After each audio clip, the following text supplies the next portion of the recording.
It's too funny. To call the meeting to order. Sandy, would you call roll call, please? Councilperson Bruni? Yeah, here. Bruni? Here. Perry? Yes. Hanson? Here. McGinty? Here. Thank you. I welcome everybody here this evening. And feel free to ask questions or comments on the items on the agenda as you see them. And tonight, item number 5 is the citizens' opportunity to address the council on items not on the agenda. Item number 2, do any of the council persons this evening have any conflict of interest on any of the items on our agenda? Nope. No. Okay, we'll move on with number 3, consent agenda. Approval of agenda, approval of the minutes of the July 22nd, 2014 council meeting and the July 29th, 2014 special council meeting. C, new license for Indian Bowl LLC, doing business as Indian Lanes Class C liquor license with outdoor service and Sunday sales. Renew license for Sonia Deerenfield, doing business as The Place on State Street, Class C liquor license. And E, claims. Is there any discussion or do you have any questions over the items on the consent agenda? Yes, Curtis. Curtis Place. Are there any names on the license for the bowling alley thing other than the LLC? Thank you. Anything else? I'll make the motion to approve consent agenda A through E. A through E. Second. Motion has been made and seconded to approve consent agenda A through E. Are there any final questions or comments? If not, we'll call for a vote. Councilperson Bruni? Yes. Perry? Yes. Hanson? Yes. McGinty? Yes. Bruni? Yes. Motion carried. Thank you. Item number 4, projects. A, Sac City facade project. Number 1, consideration of approving the standard form of agreement between the City of Sac City, Iowa, and the Frank's Design Group Professional Corporation. You have any discussion around that this evening? It's only taken us 6 weeks to put it all together. And it's okayed by our attorney now? Yeah, I mean, there's still some rough edges that both parties kind of agreed that there were elements, there was an understanding, I guess. I have to say, there was a lot of give and take on both sides on making sure that we got the language in it that we wanted. Okay. Did you have a question, Curtis? Are you able to give us a quick overview of the agreement? Just to It's review. 43 pages long, Curtis. It basically provides for architectural services during the construction period of the project and during the final design portion of the project. Are there any numbers in that agreed to in that agreement? Everything is contingent upon the overall budget of the project, which is capped at $772,000, I think is what the overall cap is to the entire project. So it's actually capped. I'd be happy to go over it with you anytime you'd like to, Curtis, to go over the details of it. Thank you. Any other discussion? Any other questions? I would move adoption of the standard form agreement between the City of Sac City, Iowa and the Frank's Design Group Professional Corporation. I'll second it. The motion has been made and seconded to approve the standard form of agreement between the City of Sac City, Iowa and the Frank's Design Group Professional Corporation. Are there any further questions? If not, we'll call for a vote. Councilperson Hanson? Yes. McGinty? Yes. Bruni? Yes. Bruni? Yes. Perry? Yes. Motion carried. Thank you. Projects. B is Sac City Airport Equipment Improvement Project. Number 1 is consideration of approving the FAA drawdown. Number 3 in the amount of $6,030. Have some questions about that? 90% of the overall project cost is covered by the FAA. 5% is the city, up to $2,000 annually. The other 5% is paid for by the airport commission. Did you hear that, everybody? Yes. Okay. I'll make the motion to approve the FAA drawdown number 3 in the amount of $6,030. I'll second it. Motion has been made and seconded to approve the FAA drawdown, number 3, in the amount of $6,030. Do you have any additional questions or comments? If not, we'll call for the vote. Councilperson Bruni? Yes. Hanson? Yes. McGinty? Yes. Brennan? Yes. Motion carried. Sac City Airport Equipment Improvement Project number 2 is consideration of approving Olson Associates bill in the amount of $6,700. I would move to approve Olson Associates bill in the amount of $6,700. Second. Motion has been made and seconded to approve Olson Associates bill in the amount of $6,700. Are there any final questions? Would you call for a vote, please? Councilperson Hanson? Yes. McGinty? Yes. Brennan? Yes. Bruni? Yes. Perry? Yes. Motion carried. Sac City Airport Equipment Improvement Project number 3 is consideration of approving the city's portion in the amount of $335. I'll make a motion, we approve the city's portion in the amount of $335. Second. Motion has been made and seconded to approve the city's portion of the airport equipment improvement project in the amount of $335. Are there any additional questions or comments? Oh, this 335, how does that put us in our $2,000 cap? This is the first The first one? allocation That's right, since okay. July. Okay, we'll call for a vote. Councilperson Perry? Yes. Hanson? Yes. McGinty? Yes. Brennan? Yes. Bruni? Yes. Motion carried. Thank you. Item number 5 is citizens' opportunity to address the council on items not on the agenda. Are there any this evening? If not, we will move on to continuing business. Number 6. A is Blue Space Creative, Inc.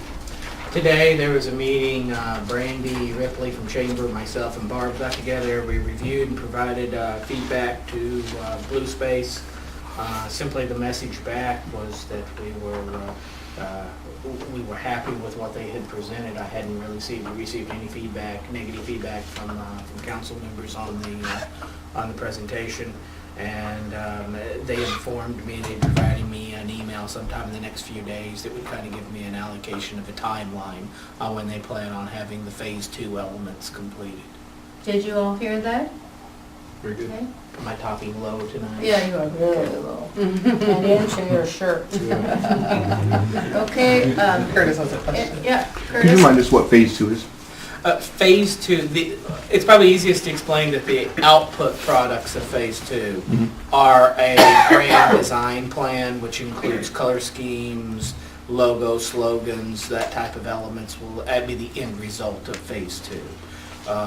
They basically, if we were happy with what they had done in Phase 1, which was the presentation out that we received a couple of weeks ago, they would proceed forward with building upon that by creating that stuff into Phase 2.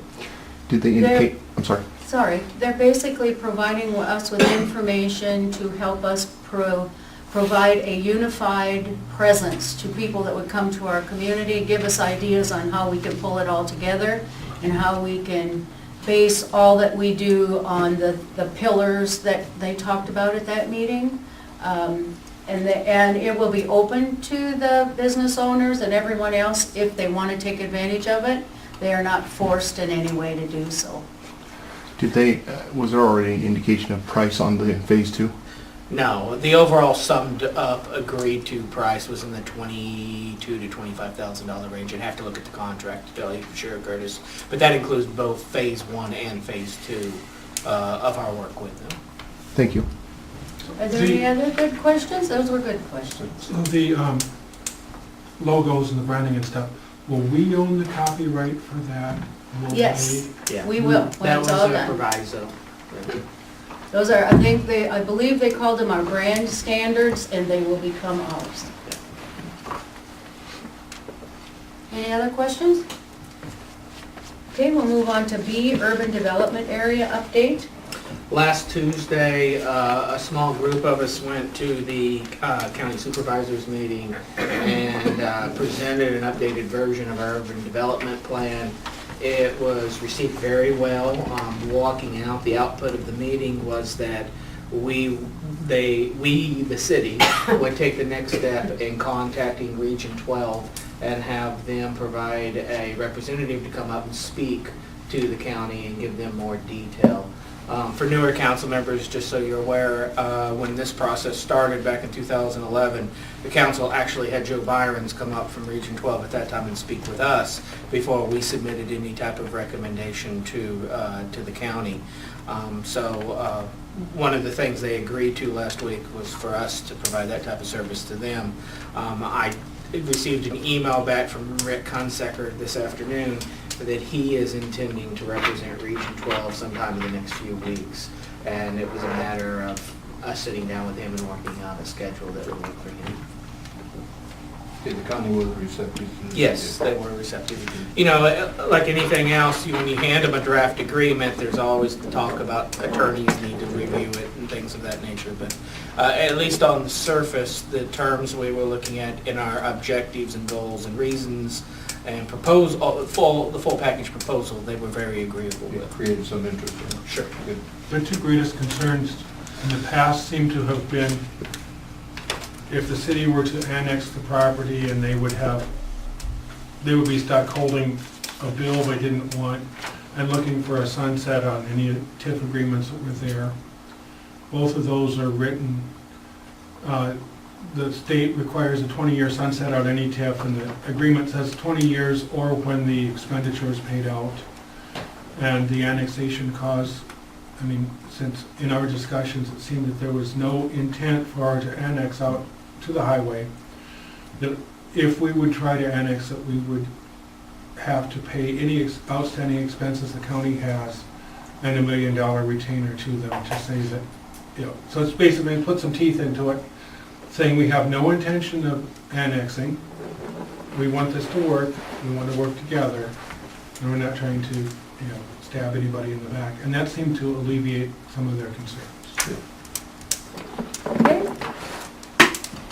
We're ready to move on to number 7, miscellaneous, and A is consideration of accepting Shelley Quayle's resignation as a camp host at Chautauqua Park. And this makes me very sad. They do just a wonderful job. Oh, Well, not wishing him any ill will, but it's a long winter. He could change their mind. I would move to accept Shelley Quayle's resignation as cap host at Chautauqua Park with regret. I'll second it. The motion has been made and seconded to accept Shelley Quayle's resignation as the camp host at Chautauqua Park. There probably aren't any questions, so we'll call for a vote. Councilperson Hanson, Yes. McGinty, Yes. Brandy, Yes. Bernie, Yes. Perry, Yes. motion carried. 7, miscellaneous B is consideration of accepting Renee Stroud's resignation from the Fine Arts Council. And again, she did such a wonderful job out there, and we will miss her, so I hate to see her go. She's moved on to a new job. I'll make the motion to accept Renee Stroud's resignation from the Fine Arts Council. I'll second it. Motion has been made and seconded to accept Renee Stroud's resignation from the Fine Arts Council. Anything? Comment? Call for a vote. Councilperson Bernie, Yes. Perry, Yes. Hanson, Yes. McGinty, Yes. Brandy, Yes. motion carried. So that leaves a vacancy that has to be filled by a male, is that correct? Yes, under the provisions of the state, trying to attempt to fill under gender equality, I would notify New York Council would be seeking someone of the male gender to fill that seat. Okay. Moving on then, we'll go to C, consideration of appointing Steve Gary to the Historic Preservation Commission. I'll make a motion to appoint Steve Gary to the Historic Preservation Commission. Second. Motion has been made and seconded to appoint Steve Gary to the Historic Preservation Commission. Any comments? I'm just glad he's willing to do it. Yes, that's what I was going to say. Thank you. Yes, you're welcome. Call for a vote. Councilperson Perry, Yes. Hanson, Yes. McGinty, Yes. Brandy, Yes. Bernie, Yes. motion carried. 7, miscellaneous D is the introduction and first reading of ordinance number 2014-260 entitled, "An Ordinance Amending the Code of Ordinance of the City of Sac City, Iowa by amending provisions pertaining to Chapter 136 Sidewalk Regulations."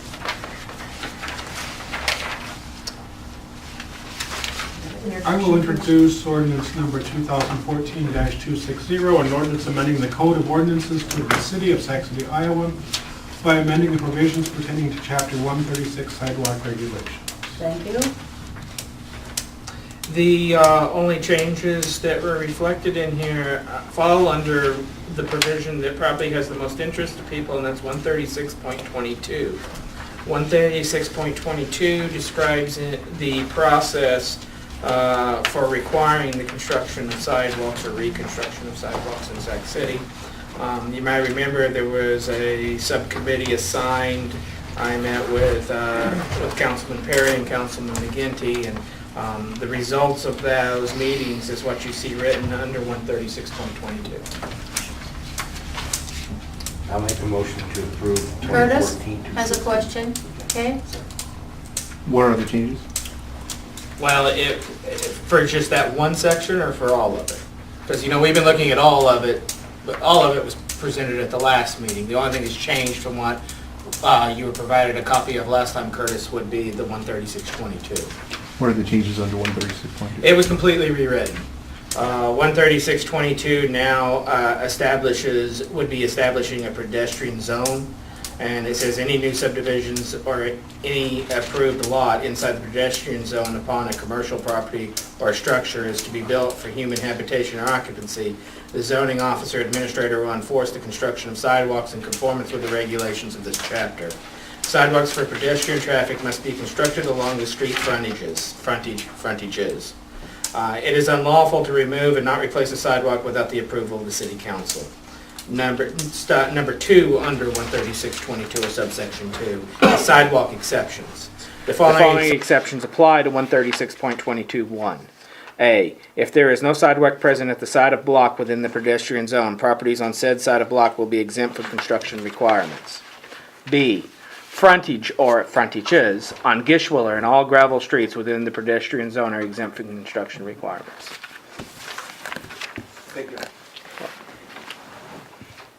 We need a So how did motion. we establish this pedestrian-friendly zone? That has been pre-presented to you. That was the copy that was provided at the last council meeting by Bruce. Right, and who came up with that zone?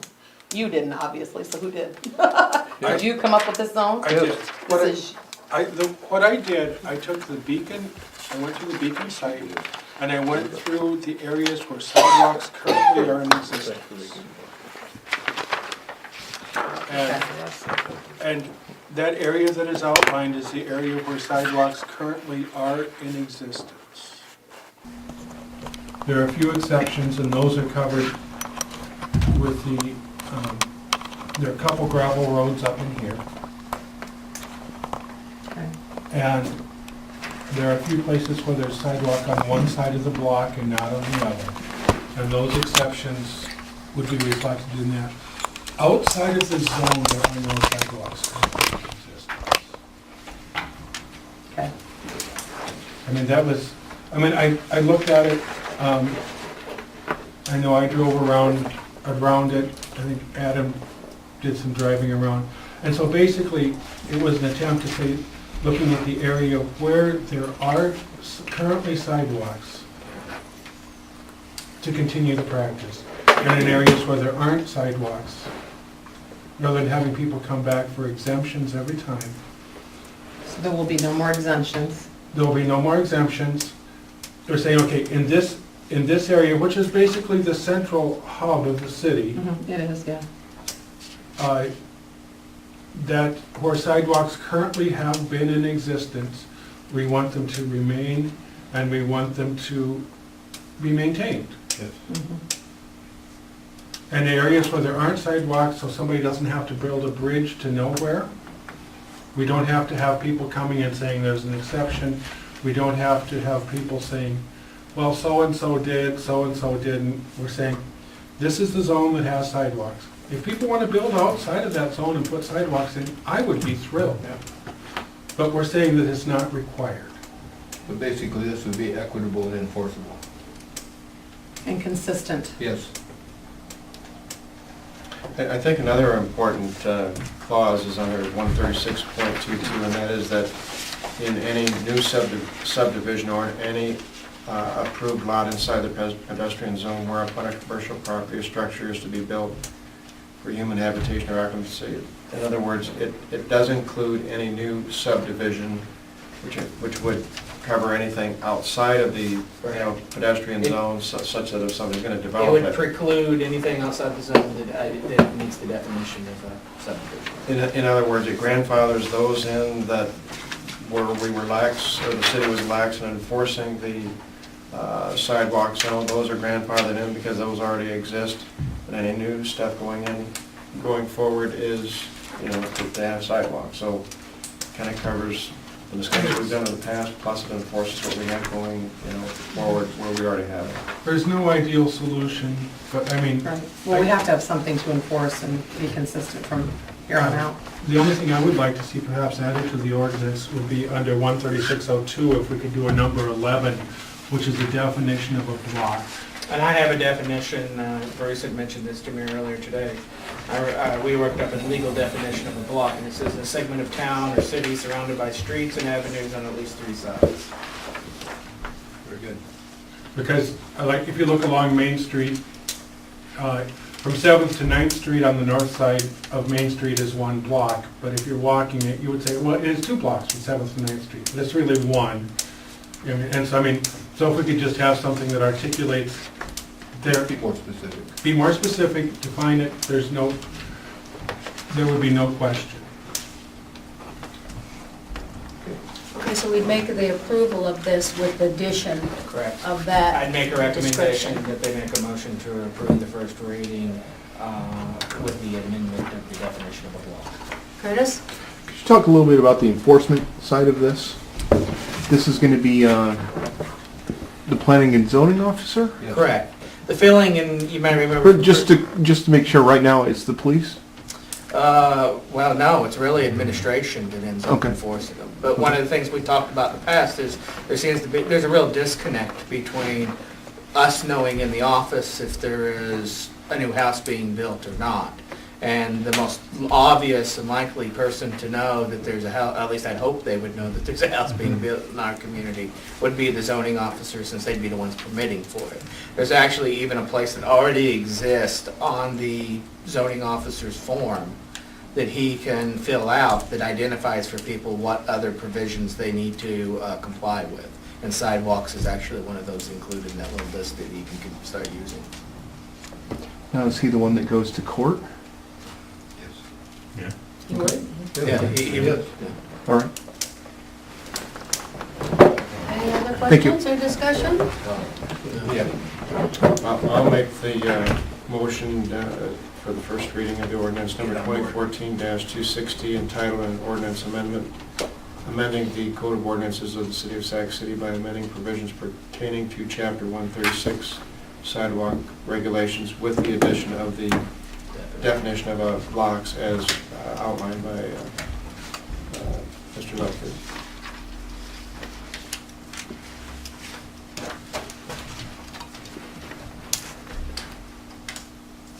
Making a second, anyone? I'll say. Okay, motion has been made and seconded to approve the first reading of ordinance number 2014-260, entitled an ordinance amending the Code of Ordinance of the City of Sac City, Iowa, by amending provisions pertaining to Chapter 136 sidewalk regulations with the addition of the definition of a city block. Would you call, are there any additional questions? Would you call for a vote, please? Councilperson Greening, Yes. Perry, Yes. Hanson, Yes. McGinty, Yes. Brennan, Yes. motion carried. Thank you. 7, miscellaneous E, is introduction and first reading of ordinance number 2014-261, entitled, an ordinance amending the Code of Ordinances of the Sac City, Iowa, 2014, by adding Chapter 49, Social Host Ordinance. This was something that was previously presented to the council and talked about by the police chief and Representative Ms. Berry. And what we did is we took the version that was drafted and used by the county, and we made modifications to it We found a couple little grammatical areas in it, which I will be happy to correct on the second reading. But as far as, none of them particularly change the language of the ordinance itself. You will see within the ordinance, it covers it covers basically word for word what the county had done, with a couple of minor exceptions. The city puts their repealer and severability elements not as part of their written code, as part of the actual passage ordinance. So those wouldn't be reflected in the code itself. That's just a schematical error difference between the city and the county. Do we need an introduction of this? Oh, sorry. You didn't have an introduction, so Should have shut me up. you started and I didn't even think about it, so. Would someone like to introduce it, please? I'll make a motion to introduce the first reading of ordinance number 2014-261 entitled an ordinance amending the Code of Ordinances of Sac City, Iowa, 2014 by adding chapter 49 social host ordinance. John, I have a question. I think when I was visiting with you, you said that really it had to be pretty standard language according to what was set forth. We didn't have the opportunity to make any changes. Is that correct? Except for the things that, he's talking about. But when we were talking about it, you were saying that it's pretty standard that... Yeah, it was standard. I didn't see a reason to change it. Okay. That's what I think I was trying to say. Yeah, there was no reason to change it. It was written. The only suggestion that was presented to me that would be a modification to it was, and the example was given was the County of Washington. Under theirs, they don't limit it to alcohol abuse. They also include controlled substance, and they define controlled substances means a drug, substance, or immediate precursor as specified in Iowa Code Chapter 124. That's just one element of one minor difference that was presented to us, because the way it is written now, for social hosting, the party would have to include the consumption of alcohol.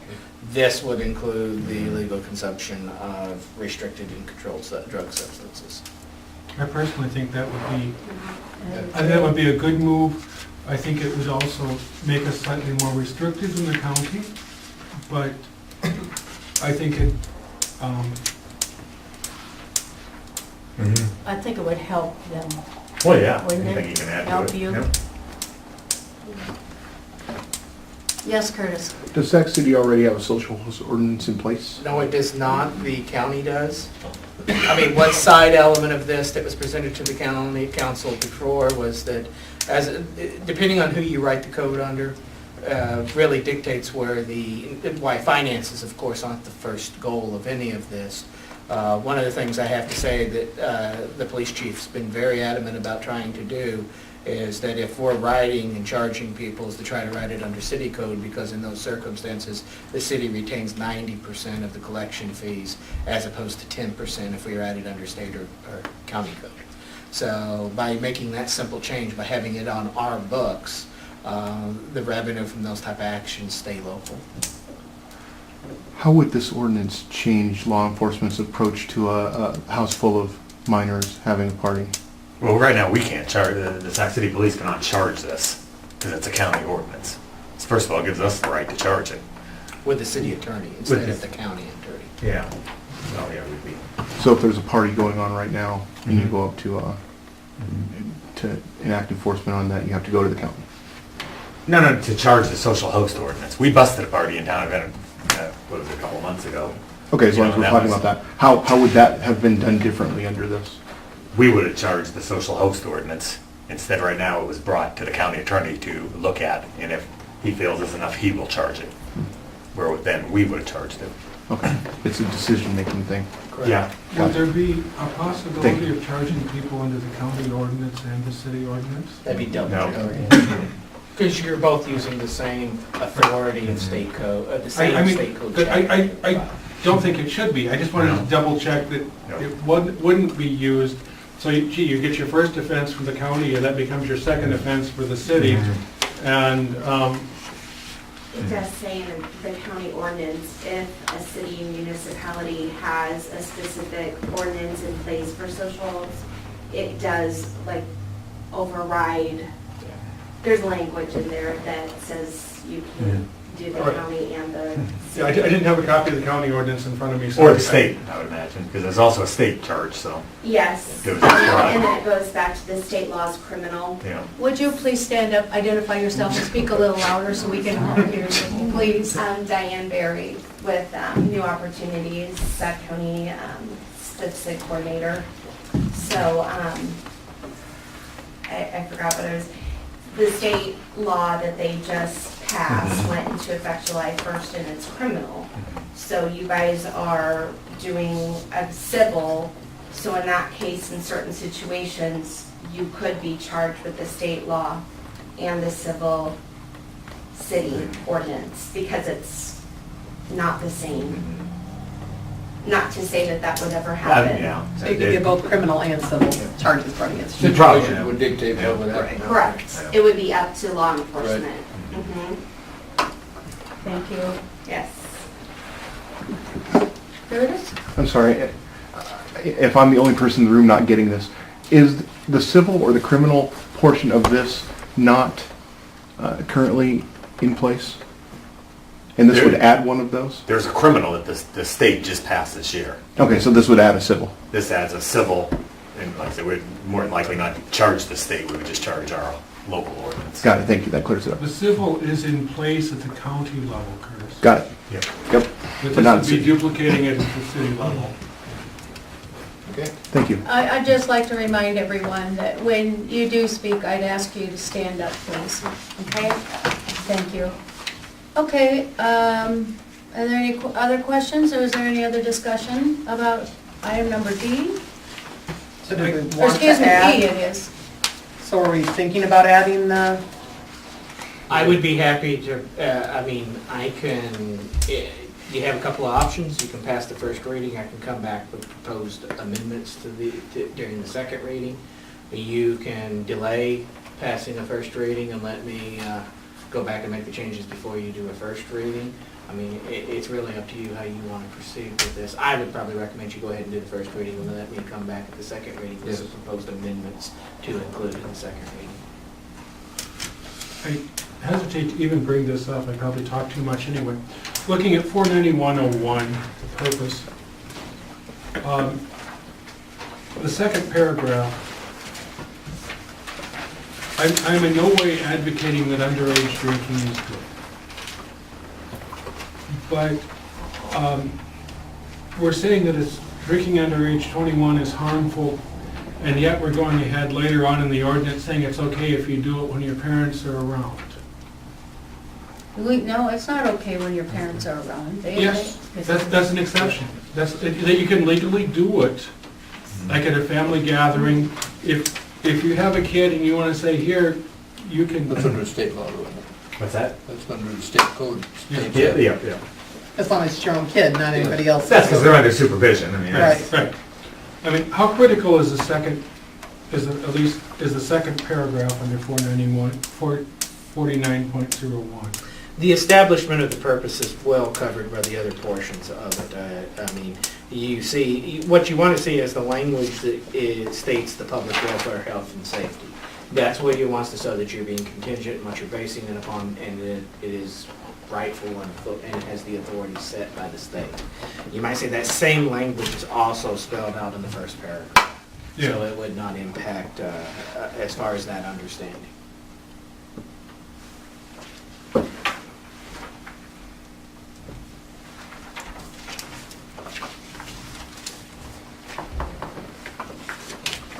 Are you ready to move? I would move adoption of ordinance number 2014-261, striking the second paragraph of 49.01. We're approving the first reading.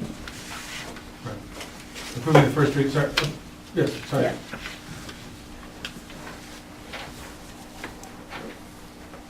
Are all of you in favor of that? Okay, which one? Yeah. Second paragraph. This would be the is one second we pick out, paragraph. right? Yeah. Yes, that second paragraph. Just, About the surgeon general. it just seems kind of preachy.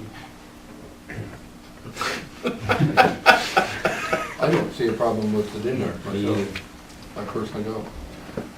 Um, It's in the state code, I would think we'd honor what the state feels. I don't think it's in the state or in the state. code. This part, or you can direct with your parents? No, this part, this paragraph. Okay, right there. Do you have any wisdom to impart on us? Please stand up and tell us. I know, what you- Barb, I'm sorry for the first time not standing up. That's okay. I'm talking and I'm not standing up. That's all right. I guess we did a lot of research when we wrote this at the county level, with Ben Smith, our county attorney, and Pastor Hanson in Odebolt. So because of their advising and writing the county-specific ordinance, I would say that the language in there is representative of what most counties and cities do in enacting a social host ordinance. Thank you for your input. Yeah. Appreciate it. The research that I have seen, I mean, I'm not, the threat to the public health, I mean, I'm not, is not universally agreed upon among the research. I mean, that's just, I hate, I mean, the ordinance is great, I like it. I mean, it's like we're finding that drinking is bad for you if you're under 21, but okay if you're over 21. I don't know, I guess maybe that's just the way it's. I think it has to do with their ability to make the right choices. Supposedly, when you get to be 21 or older, you can make a few better choices, and when you're It's no younger, different than if they're you're, more likely to really abuse it, aren't they? it's no different if you're 15, you gotta drive with your parents. But when you're 16, you can do it yourself. That doesn't make it right, you know. Because you're so much more responsible a year later. Yeah, but I mean, that's just the law, and that's It's just the way it is. Right. the way it is. So, You do have a motion. I know, I do have a motion on the table. And Is if there a there's not a second? it'll just die for lack of a second. There is no second? Okay. Is there another motion? A different motion?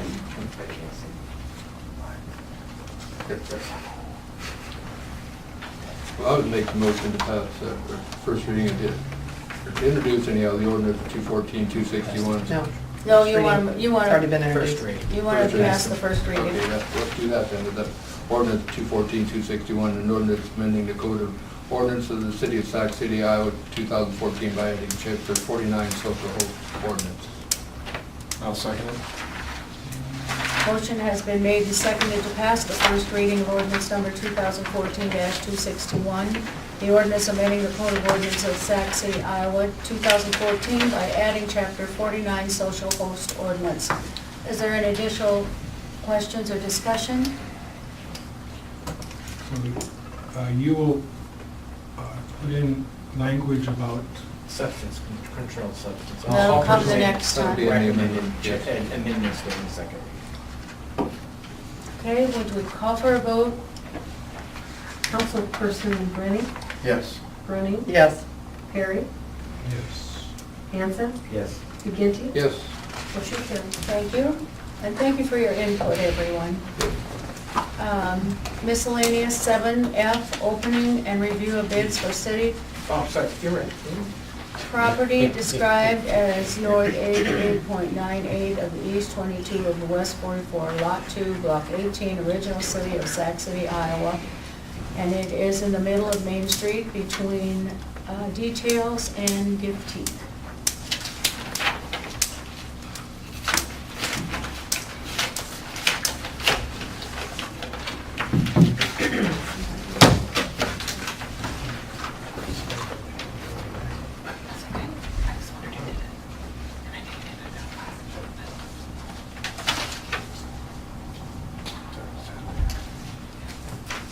First one has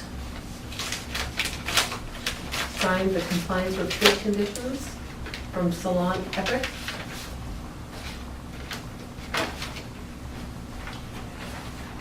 Salon Epic places a bid of $5.01.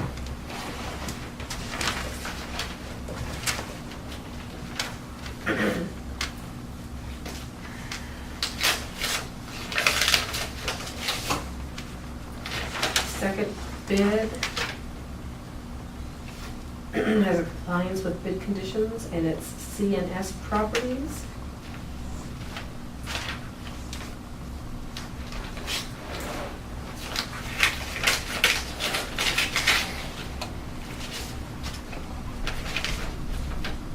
And the bid is $1.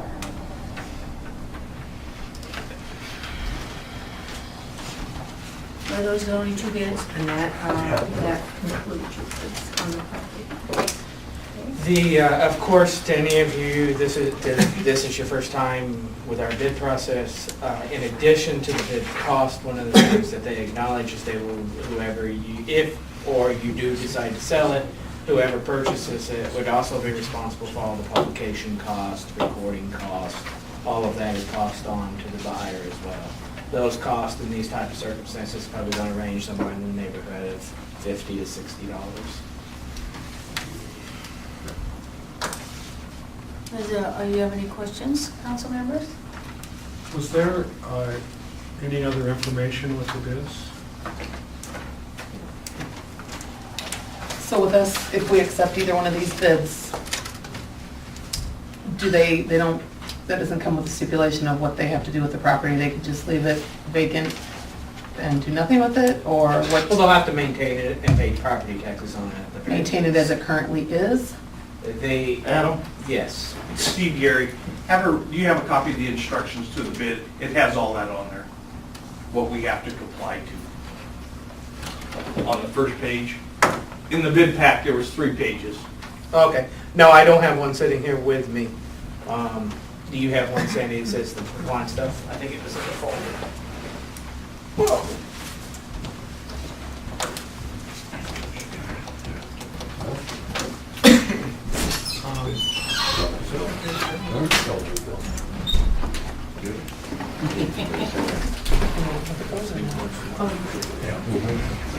That's not in Curtis? Is there an address assigned to that lot? Is there a, An address assigned to that lot at this time? there was an address assigned to that lot. Does anybody remember what that address was? 509 509? West Main. Thank you. Thanks.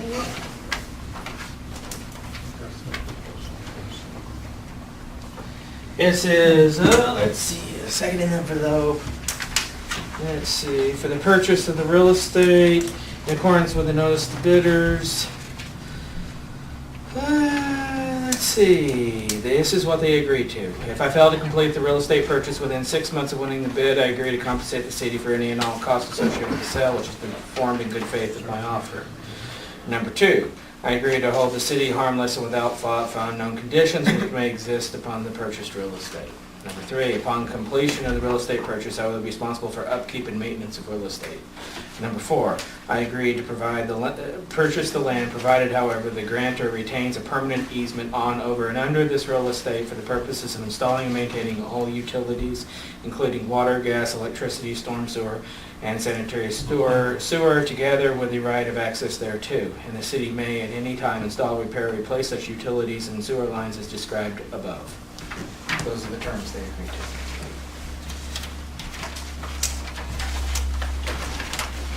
Do we have a motion to accept one of these bids? I would move to accept the bid from Salon Epic in the amount of $5.01. I'll second it. Motion has been made and seconded to accept Salon Epic's bid in the amount of $5.01. Do Is we there need any- to amend the budget to reflect the huge income that we're going to be getting here? Are there any other questions or discussion about it? You have a question? Curtis? Over the last couple of meetings, there was some discussion about updating and upgrading the sidewalk prior to sale. Is that still something that you're considering? Yeah, actually, one of the reasons we have not done it is because of the, you might notice we've been putting quite a bit of concrete in down here. The plan is that when we got done with that, to fix the sidewalk at that time. Of course, if the property's been sold, we'll talk to the new owner, maybe they don't want us to do the sidewalk, so we'll find that out here in the next, I'll be updating the council on that. Does that happen to be in writing in the condition for the sale? No, it does not say within the written agreement that the city would do the sidewalk. However, we have made a commitment to do the sidewalk. The council took action to say we're going to do the sidewalk. Thank you. Okay, are we ready to call for a vote? Councilperson Hanson, Yes. McGinty, Yes. Brennan, Yes. Rooney, Yes. Perry, Yes. motion carried. Thank you. Item number 8 is public input on solid waste matters. Is there any public input this evening? You've accepted the bid, now you need to pass the Oh, resolution. approving I'm this. sorry, I did, I So, went right over Which that. is G.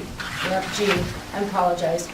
I was so happy that I just passed right over that. G, considering payment resolution number 2014-5, resolution approved the sale of the city property. I would move adoption of resolution number 2014-05, resolution approving the sale of city property. I'll second it. Motion has been made and seconded. Any final questions? If not, I call for a vote. Councilperson Hanson, Yes. McGinty. Yes. Brennan, Yes. Rooney, Yes. Perry, Yes. motion carried. Yay, thank you. Now we'll go to public input on solid waste. Is there any? I have received quite a bit of positive feedback from people about glass now being available to be recycled. Gary, if you want to share that. Next is the council forum. If you haven't been to the rec center very lately, the elevator's installed. They're working on the outside of it and the inside of it to make it compliant. And I believe it's Thursday that it will be inspected. And there has been quite a bit of additional cost associated with it. So they're looking at options to get that taken care of. But it's going to be really, really good thing. They're also looking at taking out the door that faces west, those two big glass doors, so that the ramp can actually be compliant with the state standards for the handicapped people. And they're talking seriously about that and getting some costs of replacing 2 windows with 2 doors. So that's a big improvement. Yes. Okay? Please go. You come in the front, and then there's big windows over here on this side. Well, if they Still in take, the front foyer. yeah, in the front foyer, and then there's windows surrounding it. Take out those 2 windows, replace them with handicap accessible doors, and make the ramp go clear down. And if they do that, then it would be compliant with the state standards. So they're adding 2 doors. Yeah, taking out 2 windows and adding 2 doors. It'll be the Extending same the ramp. configuration, they just take the windows out. You can't picture it? I'm gonna have to drive by. It's not can't see it, outside, it's it's inside. inside, it's Inside. inside the foyer. Yeah. I know where you're talking about. Yes. Can't vision where the vision is. You, instead of going straight in through the next set of doors, Go to the right. you would actually go to the right. And the windows would be doors, and you'd go in that way, and there would be a ramp right there for handicapped people. And the chair to put them in the pool, they have a new battery ordered, and it's also gonna be installed. Yeah, I think it So- should be mentioned that it's as a result of a donation from John and Chris that made all this possible. Well, it bought the elevator. They bought the elevator. But, Uh-huh. yes, The and that community was center has wonderful. some expense Yeah. to it, though. Anything else? We're in our final days of feeding the kids. Friday's our last day. They go back to school. So the SCTD is moving. Yes, they've notified Chamber that they are moving to be housed in the city building in Moore Lake. In fact, they've already started that transition down there. I think they've had a little bit of hiccups with getting everything set up or everything. I talked to SETD's representative a little bit, and I expressed to them that a sub-letter to the chamber, the expectation would be is once they're officially out, the keys need to be turned over so that we can find other opportunities for that building.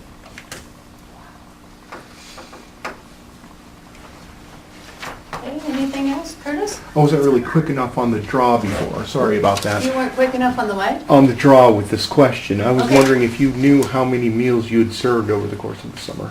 Oh golly, at the end of this week I can tell you, but I can also tell you that we, in the beginning, we had 50 kids most days. Then we had 30. Right now it's ebbed down because kids are going to visit other parents and grandparents before school starts. But, you know, next meeting I'll tell you, because we have to have an official count for the state. We've served a lot of kids, and they, honestly, they have been most appreciative, and they have all said thank you, and they're always excited to come and eat, and they always like what we feed them, so. Has it been pretty much the same kids every week, or different kids off and on? It's been pretty much the same kids. We have some different ones that come once in a while. Maybe they're visiting somebody or something, but we have standard ones that come every single day. If you don't mind me taking 1 minute to say, I'd like to applaud Partners for Progress for another successful year about the recycle event down here. Every year it seems to just get bigger and bigger. Carol did mention that she would be open to another agency partnering with us because it's a lot of work. And we had wonderful volunteers this year, more than we've ever had before, on both Friday and on Saturday. But Harold Payton is the one that always comes and brings his trailer and hauls out the stuff that nobody takes. And that's a huge job. So we're always looking for other people to help in some of those ways. But we had lots of people, and it just pretty much, I would say, at least 3/4 of everything usable was gone. There were things that just plain shouldn't have been accepted because they weren't really usable.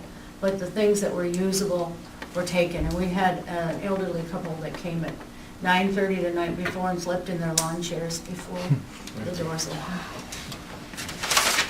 So Sounds like a movie. it's Yeah. interesting. Normally, we have 2 dumpsters full. We only had really 1 dumpster full. It didn't have a lid, so we didn't fill it clear to the top, but that's huge. I would move adjournment. I'll second it. Motion has been made and seconded to adjourn. All in favor? Oh, call for, any final discussion? No. Would you call for a vote, please? I'm Councilperson thinking. You both are Hanson? right. Yes. McGinty? Yep. Brennan? Yes. Rooney? Yes. Perry? Yes. Motion carried. And happy birthday to Charlie. Yeah.